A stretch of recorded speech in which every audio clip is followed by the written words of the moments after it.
Chapter 4 explores what is being done at the international, regional, national, and local level.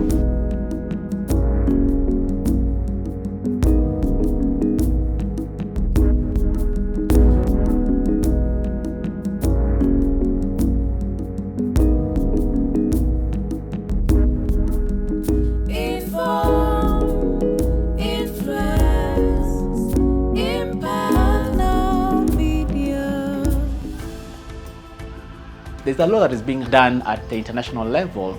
We have the UNFCCC, or United Nations Framework Convention on Climate Change, that has been governing and holding annual climate conferences to guide what policies can be done to really tackle the twin crises. In this case, the climate crisis and biodiversity crisis. We do have the international climate financing that has been pushed for, and we know that the global south countries have been demanding for, financing of the $100 billion a year to support, loss and damage, and to support communities, adapt to the impacts of the climate crisis and build resilience at the local level. Globally, we've also seen issues on, the United Nations Convention on Biological Diversity.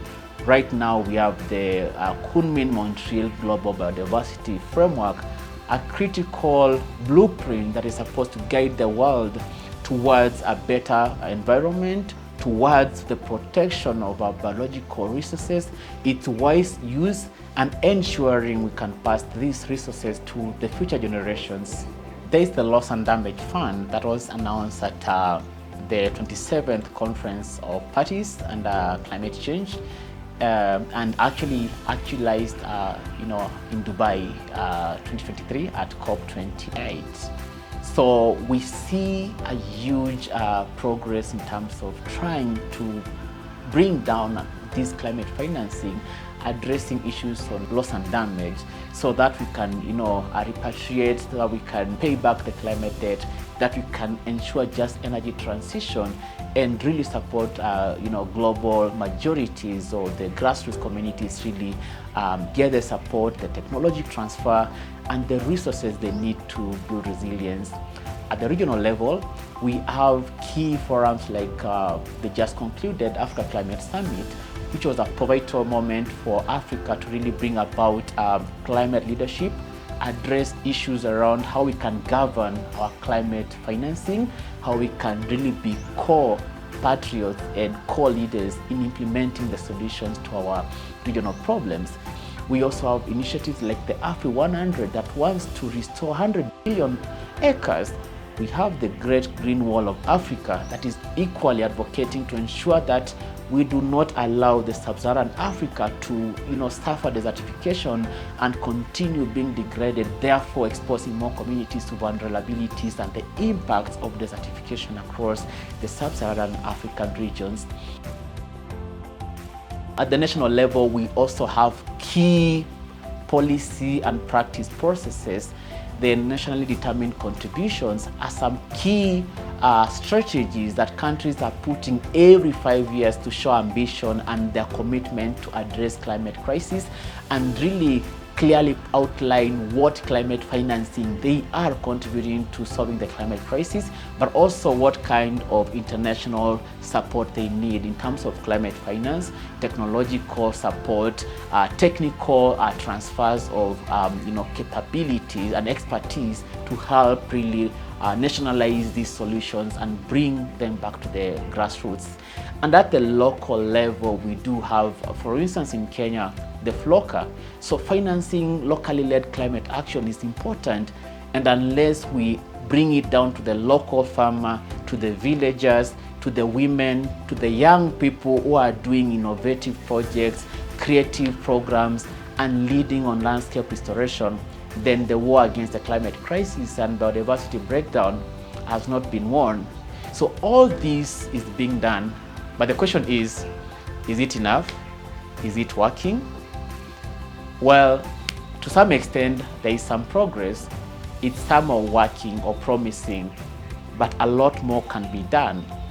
Africa needs serious, just energy transition that is based off of Africa African energies, solar energy, wind, geothermal, and many other cleaner alternatives to the fossil fuels.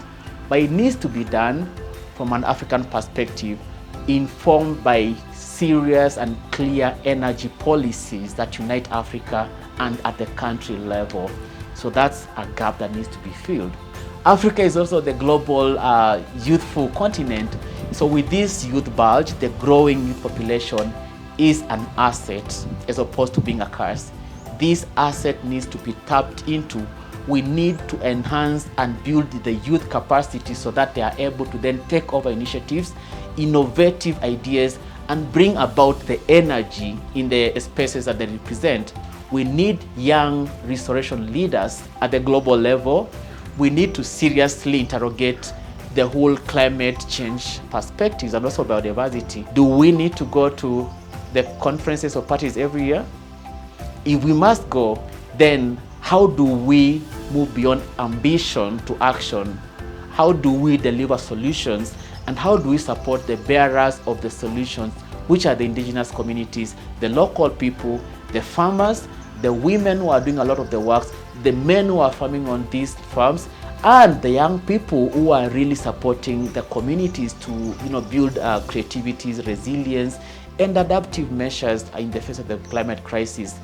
Right now, countries are working to create updated nationally determined contributions. So then what this means for our country is, whereas in the previous NDC text, Kenya had committed to at least commit to reducing greenhouse gas emission by 32%, there's a big opportunity for us to not just increase ambition, but increase action. So yes, as we go to COP29, it's an opportunity for us to be better. And even as you go to COP30 in Brazil, a big opportunity for us to actualize these things and using case studies like the FLOCA to show the world how climate finance can work for people and how we can even put more action towards the 15 billion restoration agenda in the country. And this is possible when we come together, internalize these policies, and have a serious, strong, multi-stakeholder engagement.